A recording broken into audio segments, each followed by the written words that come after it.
Queria falar um pouquinho hoje sobre o avanço da droga K, Spice, Space, e um pouquinho de geopolítica da droga.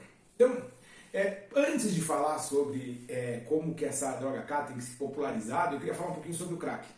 Quando nasce o crack? O crack nasce nos anos 80, metade dos anos 80, no Harlem, nas periferias de Nova York, principalmente, onde eles começam a misturar cocaína com amônia e outras substâncias, eles vão diluindo ela, e aí eles queimam, né? Em cachimbos, em latinhas, para que eles possam ter o barato. Por que eles fazem isso? Na verdade, existia uma população de dependentes químicos de cocaína que injetavam a cocaína, diluía já a cocaína e injetava na veia. Porém, com o aumento dos casos de HIV, pelo compartilhamento, o que acontecia é que eles iam compartilhando essas seringas, né? E isso foi trazendo uma progressão muito grande de casos de HIV entre usuários de cocaína destilada, né? Por conta disso que esses começaram a pensar e foram desenvolvendo ali, os próprios usuários foram desenvolvendo e fabricando o crack. Isso foi difundido. E é lógico que aí as organizações criminosas, o tráfico, eles começam a absorver essa ideia, né? Como que o crack se popularizou, por exemplo, aqui em São Paulo, nas periferias? Através de uma droga que eles chamam de mesclado. Então eles misturavam o crack na maconha e quando o usuário ia comprar a maconha, eles ofereciam o crack, né, ou o mesclado. Ó, a gente não tem maconha aqui, mas tem um mescladinho. Ó, tem uma droguinha aqui que é bem mais, dá um barato bem melhor, tal, que é o mesclado. E aí o mesclado foi a ferramenta de popularização do crack.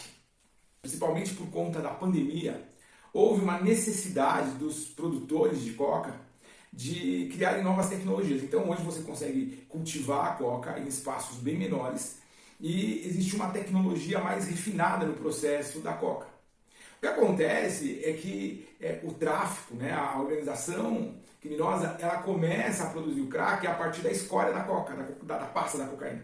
Então com aquela escória eles faziam um processo de diluição e tal e transformavam ali no crack. Hoje, com esse avanço da produção, né, avanço tecnológico da produção, você sobra muito menos escória. E aí você acaba tendo um custo maior, né, para o produtor, para fazer o traficante pegar a coca, que ele consegue vender a parte de coca muito mais cara, e ele transformar em crack, acaba não fazendo sentido. Né? O que acontece é que há alguns anos, aí, uns 20, 15 anos, começou-se a usar a ketamina. A ketamina é um anestésico muito potente, que foi criado nos anos 60, 1965 mais ou menos. Ele já não tem mais patente. Ele começou a ser usado em festas tipo rave, né? Eles tomavam a ketamina como balinha, docinho, junto com aquelas metanfetaminas ali, aquelas drogas sintéticas. Né?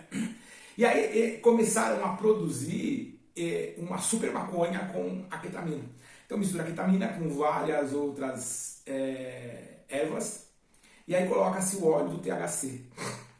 Então naquele primeiro momento das festas rave, a droga era chamada como droga Spice ou Space.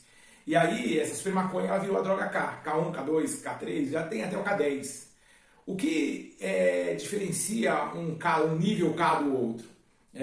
A quantidade de porcaria que eles colocam. Por exemplo, esses dias eu internei um usuário de K9. E ele jurou de pé junto, assim, e é lógico que tem toda a questão que a gente não pode confiar totalmente apenas no discurso do usuário, mas ele falou, nunca usei crack na minha vida. A questão é que quando ele foi resgatado, ele ainda tinha 2 pinos da droga K9, segundo ele, e ele pediu para usar e eu deixei ele usar antes de ser internado. Eu tenho alergia ao cheiro do crack. Meu nariz aqui começa a coçar, fica muito vermelho, a boca fica ardendo assim, só de eu ter um contato com o cheiro do crack. E ele estava exalando muito cheiro de crack. Por isso que eu fiz as perguntas para ele, se ele usava, e ele falou que não.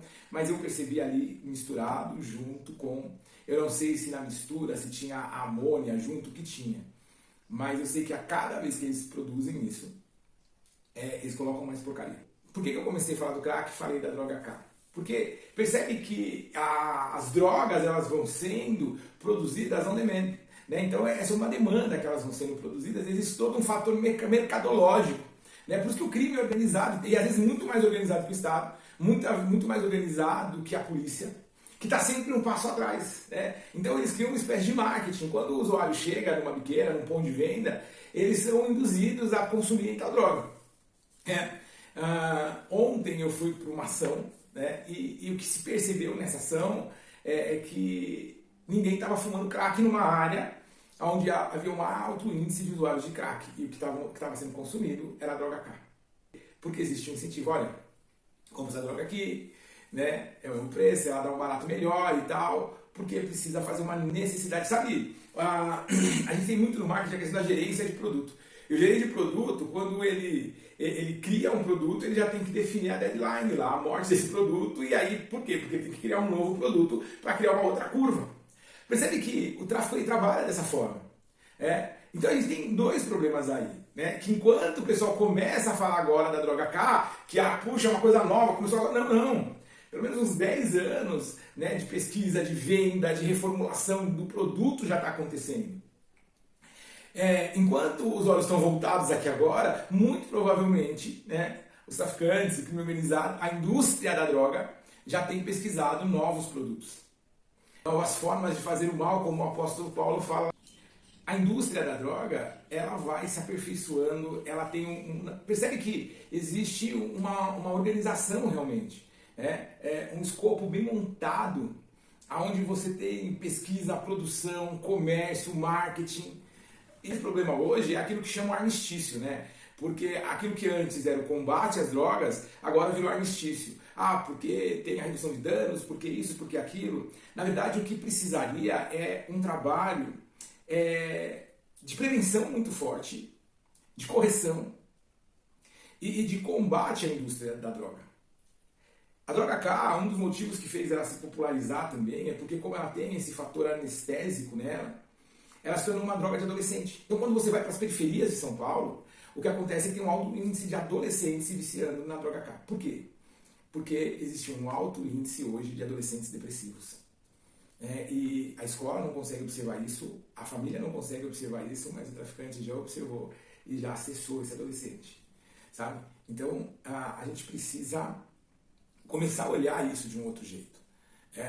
Eu acho que o trabalho da família é muito importante, na prevenção. Uma coisa que eu vejo muito, principalmente com usuários da periferia, é que quando a gente acessa a família na sua maioria, ela faz uso recreativo de algum tipo de droga. E o problema não é que a pessoa que está em tratamento ela usa, mas ela não tem o controle. Essa é a narrativa. A gente tem um problema muito sério hoje, que é o problema dessa impressão que se pode ter um uso recreativo, que a maconha é medicinal, mas a maconha não é medicinal. Até agora, uma substância da maconha está em estudos avançados e tem sido efetiva para alguns tipos bem específicos de doença, mas ela não é medicinal. E até isso é uma narrativa tão grande, né? Porque, por exemplo, qual que é essa substância? O canabidiol. Mas porque 99% das pessoas procuram maconha por causa do THC, por causa do barato, né? Porque precisam responder a uma demanda do sistema de recompensa do cérebro. E isso vai sendo progressivo até que se estabeleça ali o fenômeno da tolerância e a pessoa ela use apenas para suprir as crises de abstinência que ela tem. Sabe? Então, eu acho que já começa na questão educativa, que já é um pouco apologética, né, com relação ao uso da maconha. O problema todo é que se a gente volta no século XIX, final do século XIX, da segunda metade do século XIX, começo do século XX, a gente vê que essas discussões elas já aconteceram, que as liberações já aconteceram, que os resultados foram terríveis, e o que fez lá no início do século XX, né, ter o Congresso do Ópio, onde essas substâncias elas foram consideradas ilegais. Sabe? Então a gente precisa parar de chover no molhado, a gente precisa parar de querer buscar um acordo de paz com quem não quer paz. A organização criminosa, a indústria da droga, ela não quer paz, ela quer money. E para poder fazer o money dela, ela não está preocupada quantos filhos elas vão arrancar das mães. Ela não está preocupada no estrago que isso vai trazer à sociedade. Né? E existem também fatores econômicos. Né? a gente precisa entender, né? Entender não, mas perceber que de forma econômica acabar com as drogas pode trazer um problema financeiro aí. Então, até que ponto existe esforço público para que a gente possa combater as drogas?